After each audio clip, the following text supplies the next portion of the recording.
In today's video, I will walk you through how to link a bank account in Square. We'll do this from the Square dashboard in a web browser since that's the most reliable place to manage banking details. Start by signing into your Square dashboard using any modern browser. Once you're in, look for the Settings menu. Open Account and Settings, then go to Banking and select Bank Accounts. Depending on your region, the labels may look slightly different, but you're looking for the section where bank accounts are managed.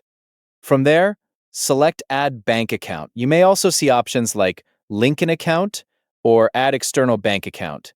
Any of those options will take you to the same place.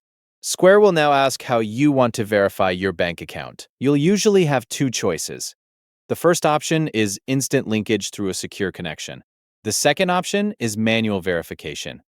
If you choose instant linkage, Square will use a service like Plaid. Select your bank from the list, then sign in through the secure window that appears. After a successful login, your bank account is usually linked right away. In some cases, you may briefly see a pending status while Square completes verification checks. Once the process finishes, the account will be ready to receive transfers. If instant linkage is not available, or if you prefer not to use it, choose manual verification instead.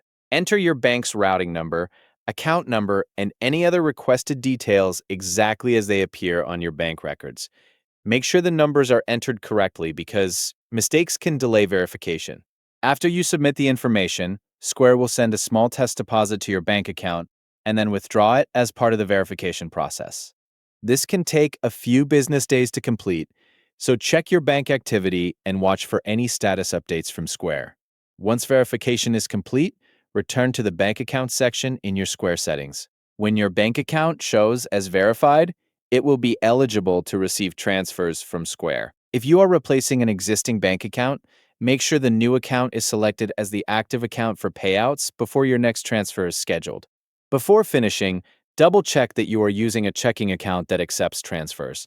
Also confirm that the name on the bank account matches the business or individual profile connected to your Square account. Avoid linking accounts that are restricted, prepaid, or scheduled to close. If something does not look right, return to the banking section to review your details or contact your bank to confirm the routing and account numbers. Once everything is verified, your Square payouts will be sent to the linked bank account automatically. Thank you for watching.